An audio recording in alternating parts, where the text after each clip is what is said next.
Le monde sous-marin a longtemps été un royaume de mystères, captivant l'imagination humaine avec ses profondeurs inexplorées et ses habitants énigmatiques.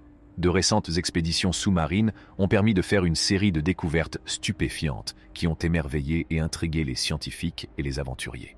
Des créatures étranges aux anciennes cités englouties, plongeons dans les découvertes remarquables qui ont éclairé les secrets des profondeurs. Une vie mystérieuse. Le volcan Popocatépetl, au Mexique, est montré dans une séquence filmée par un drone, libérant des cendres et des gaz dans les agglomérations voisines. Des chercheurs ont découvert un volcan de boue dans les eaux arctiques de la mer de Barents, près de l'île norvégienne de Bjørnøya, également connue sous le nom d'île aux ours. Les chercheurs pensent que cette découverte pourrait révéler des informations sur l'intérieur de la Terre et sur les premiers habitats qui existaient sur la planète. Le volcan, baptisé Borealis Mud Volcano, se trouve à plus de 1300 pieds sous la surface et est situé à environ 70 milles nautiques au sud de l'île aux ours. Le volcan mesure environ 23 pieds de large et 8 pieds de haut, et il est situé à l'intérieur d'un cratère de près de 1000 pieds de large. Selon les scientifiques, le volcan émet constamment un liquide à forte teneur en méthane. Ils supposent que le volcan a été causé par une rupture naturelle qui a brusquement libéré du méthane il y a 18,000 ans, après la fin de la dernière période glaciaire. Dans toutes les eaux norvégiennes, le volcan de boue Borealis n'est que le deuxième volcan de boue découvert. Le volcan Ashkon Mosby a été le premier à être découvert, et il n'a été détecté qu'en 1995. Les chercheurs ont qualifié les volcans de ce type de unique et de inhabituel en raison de leur rareté. Les volcans de boue, contrairement aux volcans traditionnels, n'entrent généralement pas en éruption avec de la lave, mais plutôt avec de l'eau et des sédiments fins provenant de profondeurs allant de quelques centaines à plusieurs milliers de pieds sous la surface de la mer. Les scientifiques espèrent que la découverte du volcan de boue Borealis, qui produit du méthane, les aidera à mieux comprendre l'influence des émissions sur les écosystèmes. Les chercheurs ont souligné l'importance de cette découverte car l'examen des volcans de boue permet de mieux comprendre les conditions qui régnaient au premier stade de l'histoire de la Terre. Ces conditions existent en abondance dans l'environnement qui entoure actuellement le volcan de boue Borealis.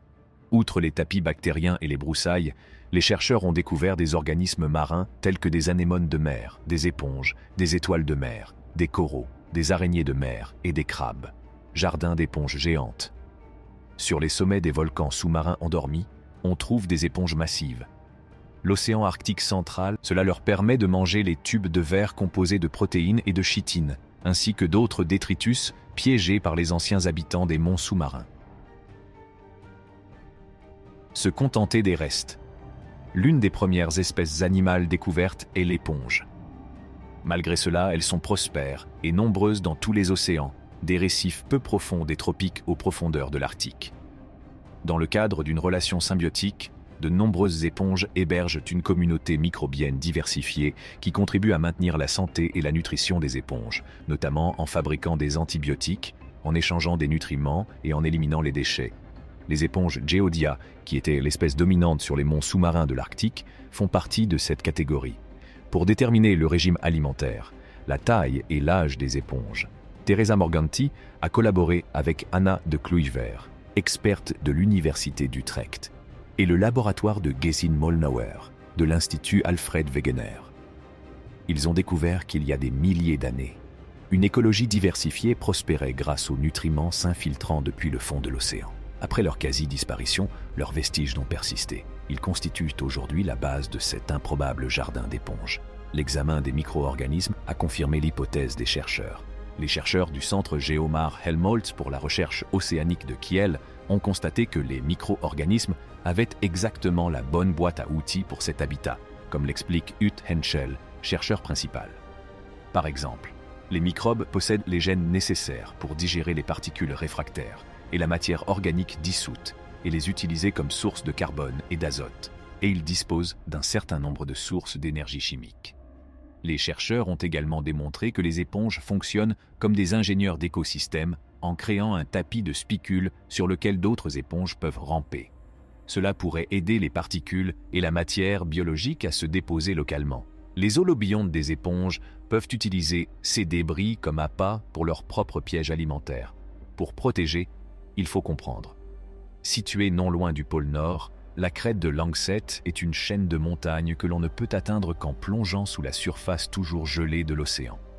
Dans cette zone, la biomasse des éponges était similaire à celle que l'on trouve sur des sols moins profonds, qui reçoivent beaucoup plus de nutriments. L'environnement ici est unique en son genre. Il n'y a rien de comparable à ce qui s'est produit dans le centre de l'Arctique.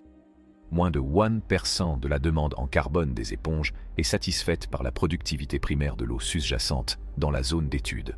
Même si ce jardin d'éponges n'existe que depuis peu de temps, il abrite une grande variété d'organismes, notamment des coraux mous, comme le souligne Antje Boetius. En ce qui concerne les effets du réchauffement climatique, l'Arctique est l'une des régions les plus durement touchées, en raison des difficultés liées à l'observation et à l'échantillonnage de ces habitats de haute mer recouverts de glace. Aucun sol spongieux similaire n'avait été identifié dans le haut Arctique central, avant cette étude, souligne M. Morganti. Des chercheurs de l'Institut Alfred Wegener, de Geomar et de l'Institut Max Planck de microbiologie marine ont collaboré pour en apprendre le plus possible sur ce centre de vie inattendu dans les profondeurs de l'océan. Boetius ajoute qu'une meilleure connaissance des écosystèmes des hotspots est essentielle pour protéger et gérer la diversité unique de ces mers arctiques sous pression, alors que la couverture de glace de mer diminue rapidement et que l'environnement océanique change.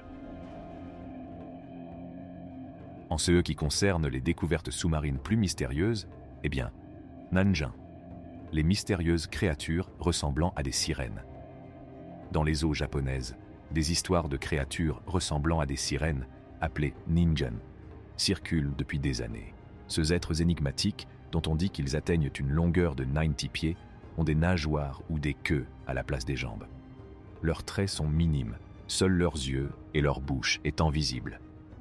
Ces créatures, souvent aperçues la nuit et se fondant parfaitement dans leur environnement, ont déclenché des discussions sur leur existence et leurs éventuelles populations dans l'Arctique. Le phénomène obsédant de la marée rouge offre un aperçu des réalisations de la Chine ancienne et attire les plongeurs et les touristes désireux d'explorer cette métropole engloutie. Le plus vieux navire englouti, un aperçu de la Grèce antique. Dans la mer Noire, les archéologues ont fait une découverte étonnante. Le plus vieux navire englouti au monde, un navire marchand grec datant de 2400 ans. Cette découverte incroyablement bien conservée offre une fenêtre sur le passé, révélant des détails sur les anciennes routes commerciales, l'artisanat et la vie à cette époque. L'état de conservation impeccable du navire a laissé les historiens et les chercheurs stupéfaits par les informations qu'il contient. C'est tout pour la vidéo d'aujourd'hui. Nous reviendrons avec plus d'informations. N'oubliez pas de donner à cette vidéo un pouce en l'air et de vous abonner à notre chaîne. Merci d'avoir regardé.